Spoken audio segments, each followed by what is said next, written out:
Welcome back here on Live Now from Fox as we do continue to cover the latest on the war in Israel. We learned not too long ago that Israel has officially declared war for the first time since 1973. Trey Yingst with Fox News has been out there. He tweeted out this image right here not too long ago and said Israeli units are picking up rockets that continue to rain down on Dersat there. So he is posting all of these, as I mentioned, on his Twitter. We're going to play some of his videos coming up in just a bit. But President Biden tweeting, "Let me say this as clearly as I can. This is not a moment for any party hostile to Israel to exploit these attacks to seek advantage. My administration's support for Israel's security is rock solid and unwavering." Nancy Pelosi, the former Speaker of the House, saying the terrorist attacks by Hamas against Israel, including against children and civilians, are monstrous and unacceptable. We all join in condemning this assault and praying for the lives lost. The U.S. stands unwaveringly with Israel and supports her right to defend herself. Senator Ted Cruz put out a statement and said Iran-controlled Hamas terrorists launched a literal war against Israel tonight.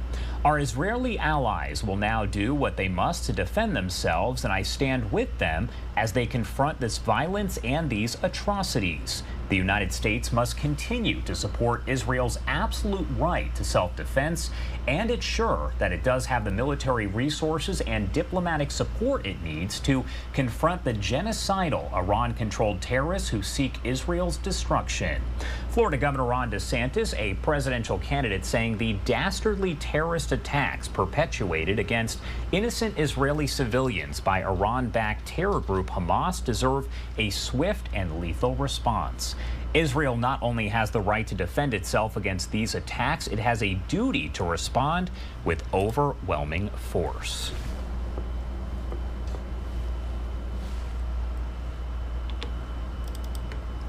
Robby Berman joins us now via Zoom. And Robby, tell me what you're seeing, what you're hearing, and first off, where you're located. So I live in central Tel Aviv. I have a great view of all of Tel Aviv, all the way up to the beach. Yesterday morning, I was woken up with my girlfriend at 6 in the morning. A siren went off. We ran into the safe room. We closed the metal door. I went to close the metal window. We were left in pitch black. I went to turn on the light, and then all of a sudden we heard an explosion. A missile had landed right in front of my building. It is unbelievable. This truly is an act of war. There's over 300 dead civilians and soldiers. Over 100 of them, 100 more civilians and soldiers have been kidnapped and brought into Gaza.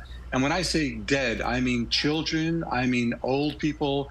There was on the news just 2 hours ago of a 6-year-old, an 8-year-old kid who just phoned his aunt saying, "Mommy and Daddy is dead on the floor. There's blood all around them. They're not moving. What am I supposed to do? There's no one coming here. There's no one's answering the phone, not the police, not the army." This has just been a huge fiasco, both military and intelligence. And I just can't bring home how barbaric it is. This is a war with a focus on trying to kill civilians. Yes, they did kill soldiers, but they are killing babies, octogenarians, women. It is just obscene. It is just, these people are just not living on this planet. It's just obscene. When you hear the bombs going off and you hear things of that nature, do you realize at first what is happening, or are you just trying to piece together what's going on? Well, we know that Hamas is always trying, whether it's through sending incendiary bombs or sending missiles occasionally. We know they're trying to kill us, attack us.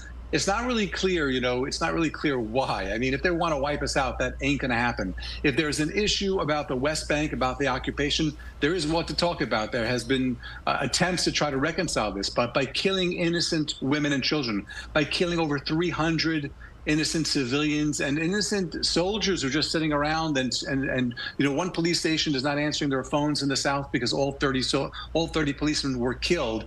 By going ahead and kidnapping 100 people and bringing them in and out, I just saw a video literally 3 minutes ago of them taking a 6-year-old boy in Gaza who was kidnapped, and they gave him to other children to abuse him, and now he's being abused in Gaza. How this is going to bring them any closer to their goal, whatever their goal might be, whether their goal is to destroy Israel, whether their goal is to stop the occupation, they're not getting closer to their goal. So basically, Hundreds of people have been killed.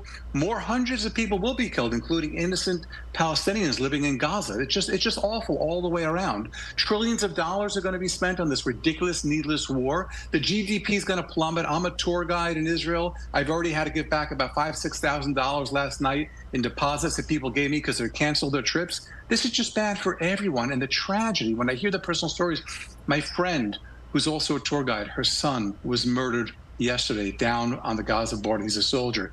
He was murdered. I'm going to his funeral very soon.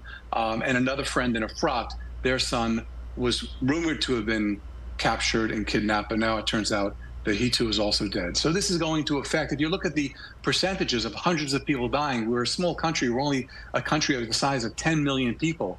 So the percentages of 300, when you take a look at the Lebanese war, the Lebanon war, the whole war, which lasted, I think, about 6 months, only 670 Israeli soldiers were killed. Here, 350 have been killed in the first day, and the war hasn't even really started yet. So this is really just horrific proportions, and these thick Hamas people that would purposely try to kill children and octogenarians, women. It's just, it's indescribable. No words, just no words. I want to get your initial thoughts when you did hear Benjamin Netanyahu say, "We are at war." Is that surprising to you? Is that just, based on what you've seen, what you imagined was going to happen? Yeah, this is clearly an act of war, and now we're going to be at war. But I would not be surprised in 6 months when there's a committee of inquiry, the prime minister, the defense minister, the head of the Shabak, the Israeli internal intelligence, they're all going to have to go. This is a failure of epic proportions. They all have to go. It is just the peak of irresponsible, unprofessional. It's just a failure on every level, military, intelligence, and political. It's a horror. This country, it's just awful what's going on. Awful. Tell me what you're seeing outside of your window here every few minutes or so. We were talking about this before, but just explain to me what you're hearing and seeing. So every few minutes, I live right across the street, and I can show it to you if you want. As soon as the helicopters come in, I can show you there are military helicopters landing on the rooftop of the Ichlov main hospital in Tel Aviv. Every few minutes, they're bringing in the wounded, and there's a team right there. There's a team right now preparing for another helicopter landing to bring the wounded off and treat them in the hospital. I think the hospitals are inundated with wounded. There have been calls saying that they're in desperate need of people to donate blood.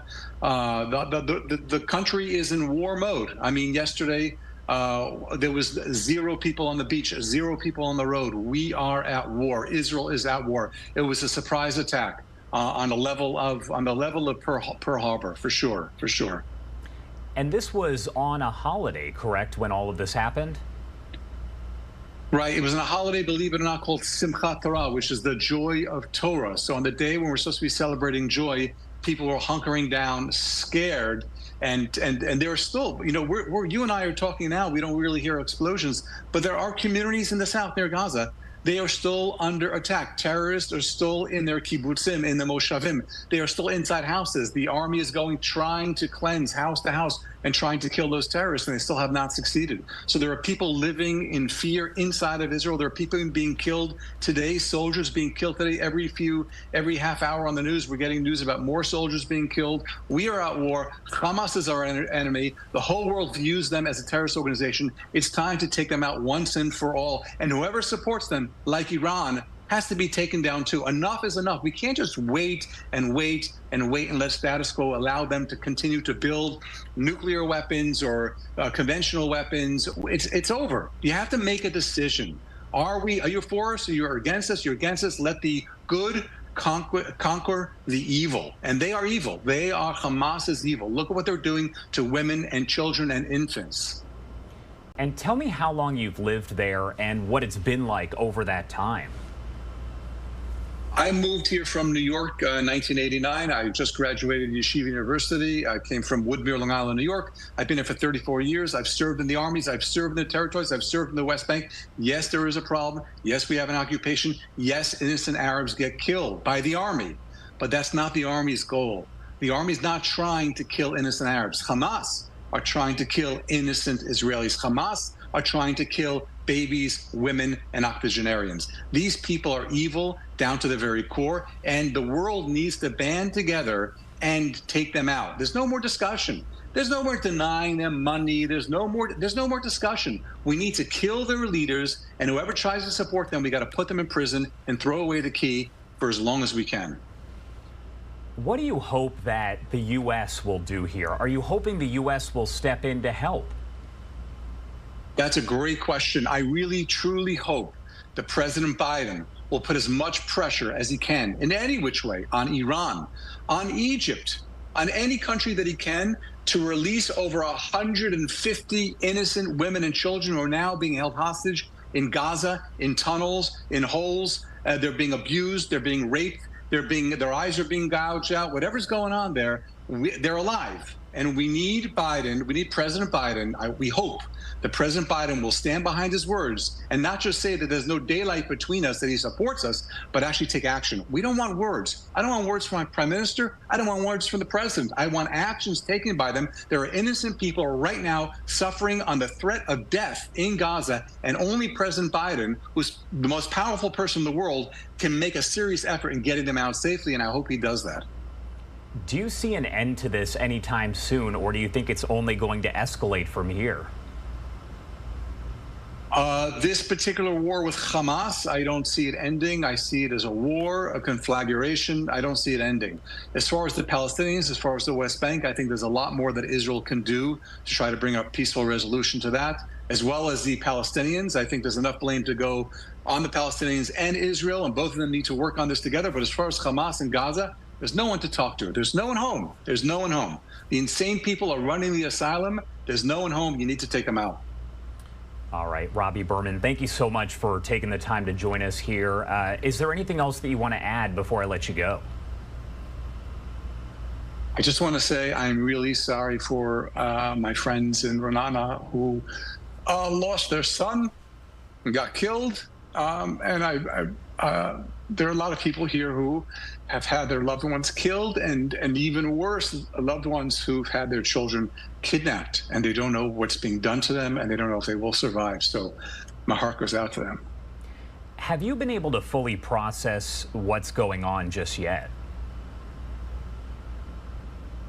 I don't think we know how this is going to change our day-to-day. I think it's going to change pretty significant. And I also, I'm an advocate. I'm left of center politically, and I kind of fight for Palestinian rights. And I always find, with my right-wing friends, I always find it difficult to get them to see the other person's perspective. And now I think this kind of act of wanton terror by Palestinians in Gaza just set us back all our efforts 20 years. Like, how am I going to sit around a Shabbat table and mention anything about defending Palestinian rights when they're just going to look at me and say, Rob, did you just see what happened with Gaza? Do you know what I mean? So, like, even the Hamas has ruined it for everyone. They've ruined it for themselves. They ruined it for Israel. They ruined it for the Palestinians of the West Bank. They've ruined it for everyone. Hamas has got to go. Hamas has got to go. Robby, thank you so much for taking the time to join us. Please be safe. Thank you.